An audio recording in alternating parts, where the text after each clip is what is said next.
Hey everybody! Before we begin, let me tell you something true. I've lived a magical musical life. Stages, airports, heartbreaks, miracles, the lowest of lows and the highest of highs. All of it stitched into the rhythm of who I am now. An extremely shy, quiet, invisible little black girl from South Central LA walked a long road to becoming the woman you're hearing today. And when I say walked, I mean that in every sense of the word. For years, I had the same dream over and over. I was alone walking on an empty highway. No cars, no people, just me walking. I'd look up at the overpass sign and it would always say, Pomona.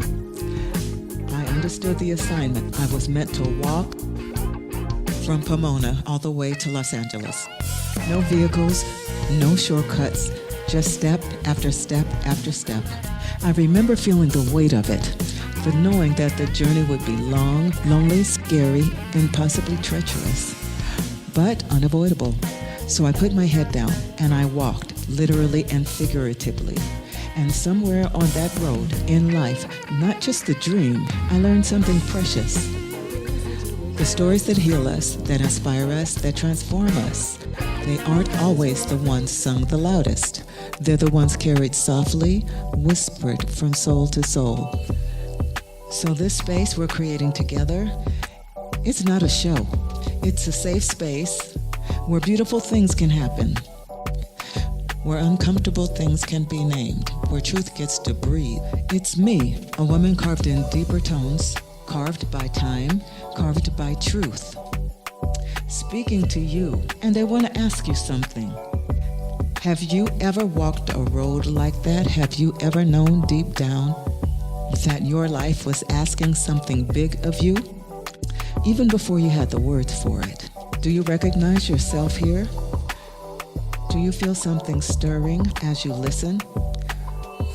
Because this podcast isn't about my career. This podcast is about becoming. It's about what happens when we keep walking. Through storms, through triumphs, through doubts, through desire, through music, through age, through life itself. Some stories I share will be beautiful. Some stories will be devastating. All will be true.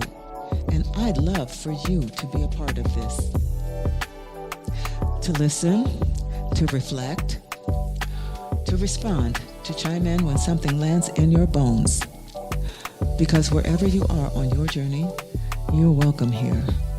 This is the music of a life well played. Let's begin.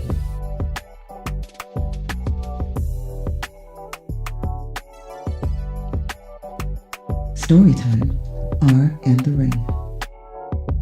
When I say I walked a long road, there are many stories that I could tell, but I'll start with this one.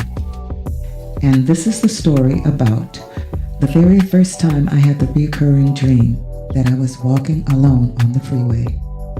I call this story R and the Ring. So, and also, these stories will not be in any kind of chronological order, but this is probably the best way to start, just to get things going for this story. So, I was about 20 and he was about 21 or 22. I entered into a relationship with this tall, intellectual, witty, funny, kind of goofy, charming musician. Let's call him R. I was walking down the street in downtown LA with my bass slung over my shoulder, and we crossed paths. He saw me with the bass and he started just like tagging along with me, asking me questions, but I was kind of shy and not really feeling him, and he was funny and didn't seem dangerous. He was asking me questions and I told him, you know how long that I've been playing, and I told him that, and he told me he played bass as well. So, a long story short, he invited me to a jam session. And I had never been to a jam session, so I decided, okay. He brought me to the jam session, introduced me to all the cats, and signed me up to play. And everybody, I was the only female musician there. And they were all looking like, oh, who is this little girl with this big old bass?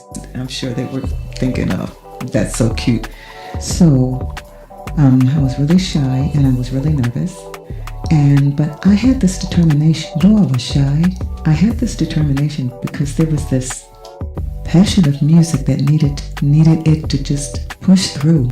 The passion needed to push through any kind of shyness or any kind of hesitation. So when it was my turn to play, I got up and I did my thing the way I do when I play the bass. And let's just say that there were some smirks wiped off of some faces after I finished playing.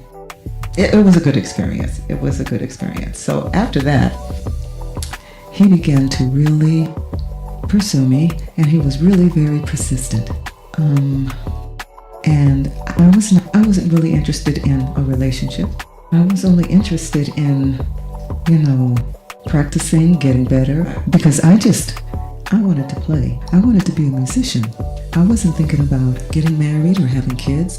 Nowhere in my brain was I thinking about that. So I just wanted to, do music stuff. That's what I wanted to do. Music was always number one. When I practiced 4, 5, 6 hours a day, as much as I could. In between all, working, everything, all other activities. It was about being a musician and building my musicianship. But R was very persistent. He would show up with different basses. One day he would have the bass. Look at this is the same bass that Paul McCartney played. So he came with this clear acrylic bass.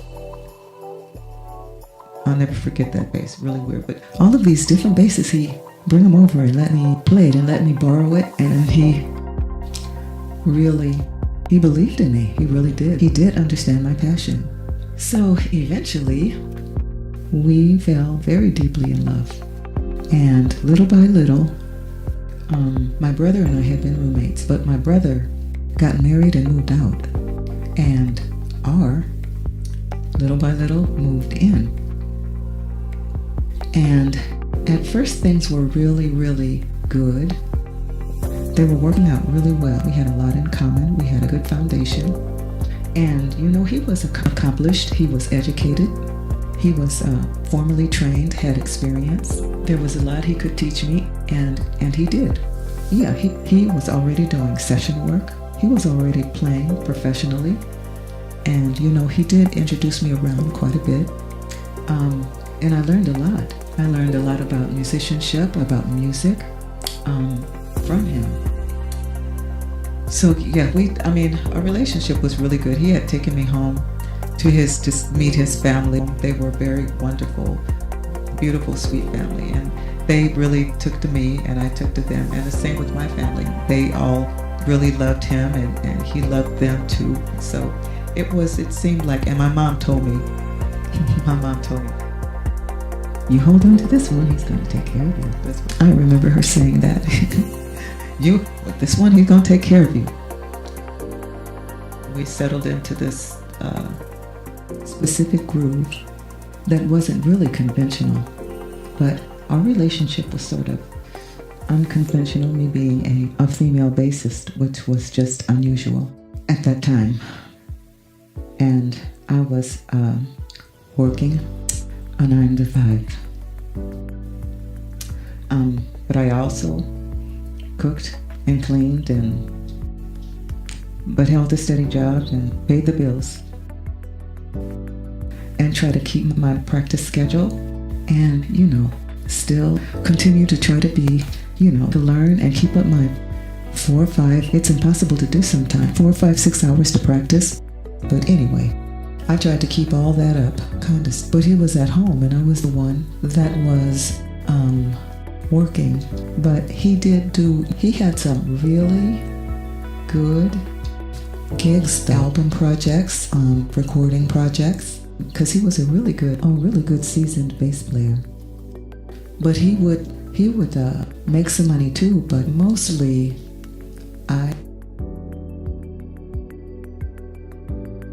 I sort of carried us. And we thought we were building something solid. You know, it was a different relationship, but we thought it was good. So one Christmas, he bought an engagement ring and asked me to marry him. And I said yes. Oh, and a note. Just a note, keep in the back of your mind. This is my second engagement ring. That's something to remember. Second engagement ring. Okay. Then there were some things that began to happen that sort of gave me pause from time to time. But after that, things started to shift. There started to be trouble in paradise. Some of it was around the fact I wanted my own career too. I wanted to be supportive of him, but I wanted to go to auditions. I wanted to find bands. And I started doing that stuff. And I had started to get a reputation behind my name as a bassist, you know, and people began to have in me. I began to get calls about, you know, this concert or, you know, this original project or, you know, or this recording. I began to get noticed. And the more I got noticed, the more he became resentful. I don't know, maybe jealousy, definitely possessive. He knew he didn't have the right to tell me not to do anything. He knew he didn't have the right to do that, but that didn't stop him from doing it. So when I would, like for instance, if I had a concert and I had to dress up and be real cute for stage, he didn't like that, what I was wearing sometime, or he didn't like that I had to go and be on stage and be in rehearsals with men all the time. That was just music. That's just the way it was. And so there was moodiness. I would be walking on eggshells.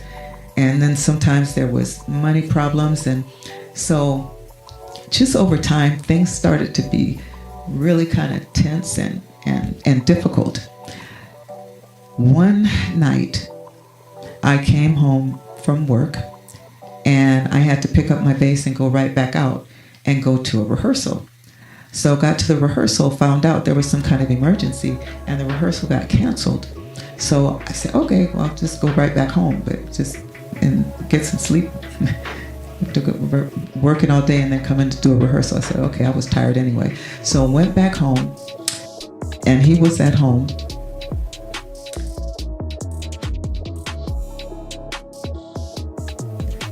Before I opened the door, there was a strange smell.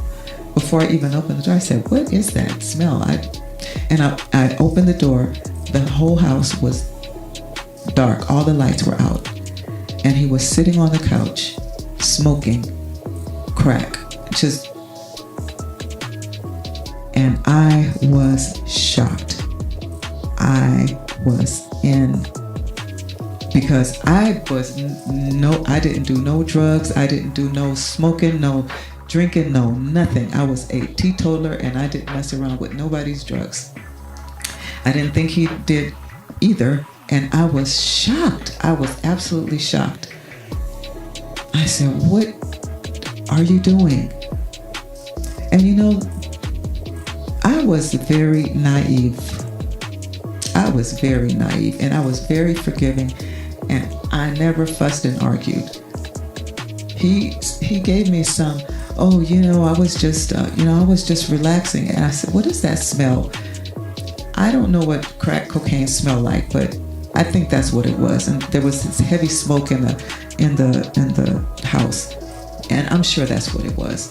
And so after that, boy, I really started feeling like, I don't know what's going on here. A few days later, he was driving me to work. And there was tension. There was definitely tension from what happened the other night. He was driving me to work. The car, inside the car was silent. We weren't talking. I wasn't talking. I wasn't mad, or I wasn't, I was just quiet, and I was thinking. He wasn't saying anything. The radio wasn't on in the car, nothing. We were just driving. All of a sudden, I felt this smack. He just reached over and backhanded me right across my face. Just whack. Out of nowhere.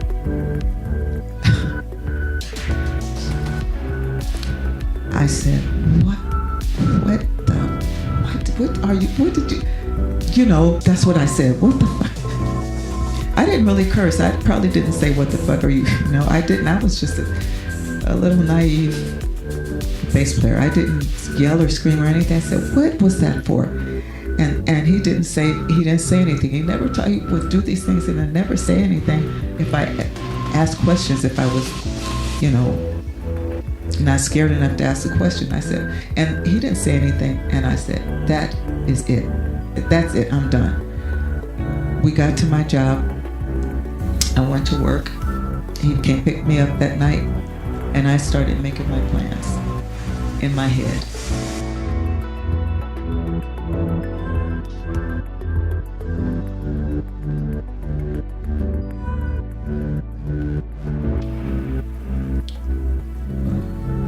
There's another story that happened. This happened before the incident of the crack cocaine. With this particular incident, I'm not going to go into because it's kind of the subject matter is a little. Well, he did something. He was always doing these words. He did something to me that made me go, who the F are you? And I asked him, why did you do that? Why did you do that? And he started to say, well, he started to try to explain as if there was something, if there was any kind of a reason why he would do such a thing. Maybe in a book I'll go into what actually happened, but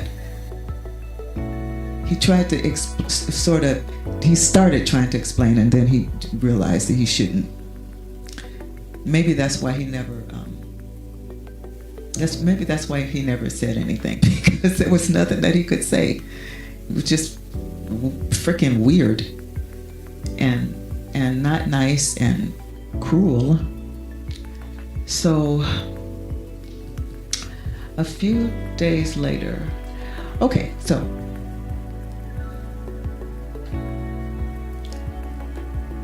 after the work situation where he slapped me, I began to put things together. And I began to make plan my escape. And so I sat him down. And I just told him, I sat him down and I told him it was time to go, that I was leaving. And so I started looking for a place, and I had sat down one night and written out a budget, and I wrote a column of the things that I would need, and then the cost by it, the cost. And so I had columns with numbers by it. So he walked in and he saw my list and he said, I don't see a column there for me.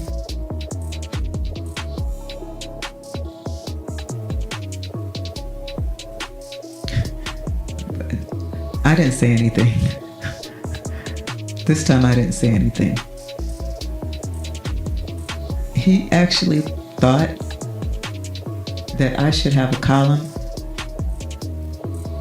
where I'm paying him. I'm making my budget to where I can take care of myself in my own place, but I need to have a column for him. On what planet? On what planet? So, anyway.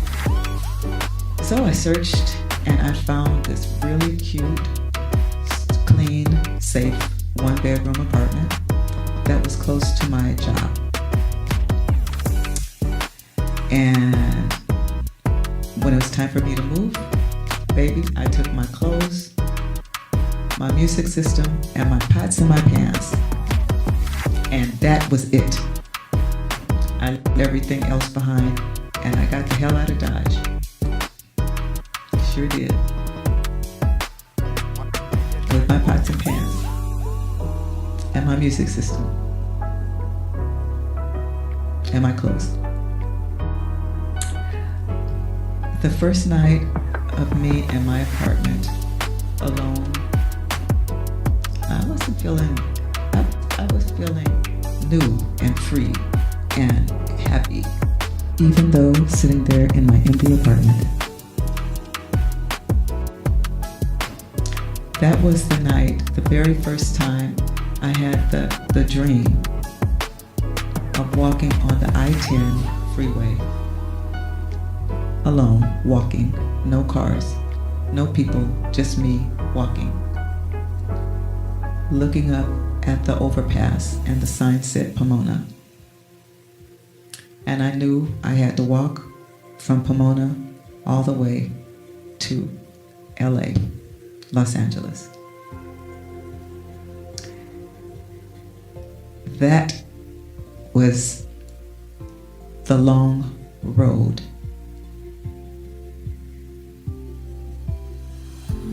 Me by myself, one step at a time. That was the beginning. But you know, that wasn't the beginning. That was not the beginning. And this was the beginning, but not really. This was just a good place to start, a doorway into the story of the long road. Sitting alone in that empty apartment that night, I realized something quietly powerful. I had put myself on that road, and it was going to be a long one. That Pomona sign in the dream, it wasn't subtle. Walking from Pomona to Los Angeles would take about 12 hours. Cold, lonely, treacherous, a little dangerous, and definitely scary. And that's what was ahead of me. So, alone in my own place, with my pots and my pans, feeling scared but determined, I was finally in position to begin. You know, there's so much more symbolism there. Do you feel that too? Have you ever had a dream that spoke to you like that? That showed you something that you didn't yet have words for? I'd love to know what you hear in it, what it stirs up for you. And finally, here's the bonus of the story. Even though I was alone, I was never really alone. I always had a saving grace. My beautiful, loving, supportive mom, sister, my brothers, family, friends, and God. As it turns out, my move happened right around Christmas, and my family, being who they are, decided that alone was not an option for me. So on Christmas Eve, completely last minute, they showed up at my new apartment, my empty apartment. They brought a tree. They brought lights, decorations, food, drinks, music, and we decorated my place. We danced, we sang, we laughed, and we loved, all the way until the early morning. I'll never forget that night. That Christmas Eve was one of the sweetest times of my life. And maybe that's part of the story too. Even when the road is long, love has a way of meeting you right where you are. Until next time, keep listening to the music of your own well-played life. Bye-bye.